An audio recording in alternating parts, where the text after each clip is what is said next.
सध्याच्या काळात शेती परवडत नाही हे अनेकांचं मत असतं, परंतु आधुनिक पद्धतीनं शेती केल्यास चांगलं उत्पन्न घेता येतं हे काही शेतकऱ्यांनी सिद्ध करून दाखवलंय। यापैकीच एक यवतमाळमधील पांढरकवड्याचे शेतकरी कृष्णराव देशेट्टीवार हे आहेत। आपल्या जिद्दीने आणि मेहनतीने त्यांनी शेती व्यवसायात मोठे साम्राज्य उभे केले आहे। मी कृष्णराव अण्णाराव देशेट्टीवार, मुक्काम पोस्ट पांढरकवडा, जिल्हा यवतमाळ। माझी शेती खैरगाव देशमुख इथे 10 किलोमीटरवर आहे। आधी माझ्याकडे 70 एकर जमीन होती, नंतर 30 एकर घेतलेली आहे। असे एकूण 100 एकर आहे। 95 एकर मध्ये ड्रीप आहे, ठिबक सिंचन आहे। माझं शिक्षण SSC आहे। शेती ही व्यवसाय मी वयाच्या 16व्या वर्षीपासून मी शेती हे व्यवसाय करत पाहत आहो। नंतर वडील वारल्यापासून पूर्ण जबाबदारी माझ्यावर आलेली आहे। पूर्वी पिकं घ्यायचे ते उन्हाळी भुईमुग, नंतर कपाशी, खरीपमध्ये कपाशी, तूर, सोयाबीन असे रेग्युलर पीक घ्यायचे।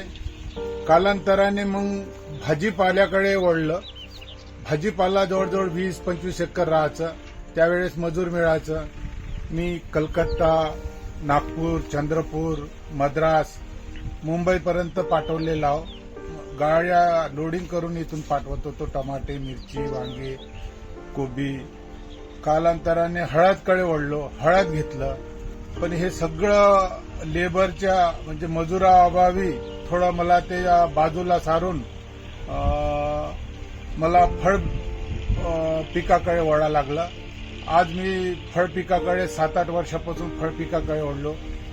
आधी मी केळी घेतलं, नंतर लिंबूची लागवड केली, नंतर पेरूमध्ये चंदन घेतलं, नंतर अशा अनेक प्रकारचे 20-20 झाडं मी ट्रायल बेसवर आंबे, चिकू, फणस, अंजीर, ॲपल अशी काही पिकं लावलेली आहे। 20-20 झाडं, जेणेकरून आपल्याला समोरचा तो निर्णय घेण्यासाठी योग्य कोणतं राहील यासाठी मी फळबागाकडे बी प्रॅक्टिकल करून फळबागाकडे जाणार आहे। सध्या यावर्षी केळी आहे माझ्याकडे 3 एकर, पेरू, चंदन आहे आणि लिंबूची बाग आहे 4 एकर मध्ये, आणि हे आंबे हे ते लागवड केली। कलिंगड लागवड केलेली आहे। शेती करताना मजुराचं अडचणी यायला लागल्या, नंतर मी यांत्रिकरणावर जोर देऊन एक ट्रॅक्टर, एक 45 HP, एक 22 HP चे 2 ट्रॅक्टर आहे। त्या ट्रॅक्टरवर यांत्रिकरण फिट करून जवळजवळ यांत्रिकरणानं शेती करण्याचे चालू आहे।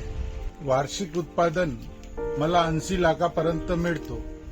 त्यापैकी 35 लाखापर्यंत खर्च जाते आणि 45 लाखापर्यंत नफ्या स्वरूपात मला उत्पन्न मिळतो।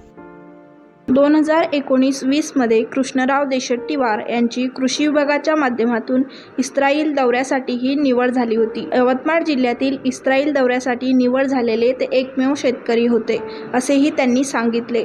अशाच नवनवीन माहितीसाठी पाहत रहा लोकल 18। प्रगती बहुरूपी लोकल 18 अमरावती।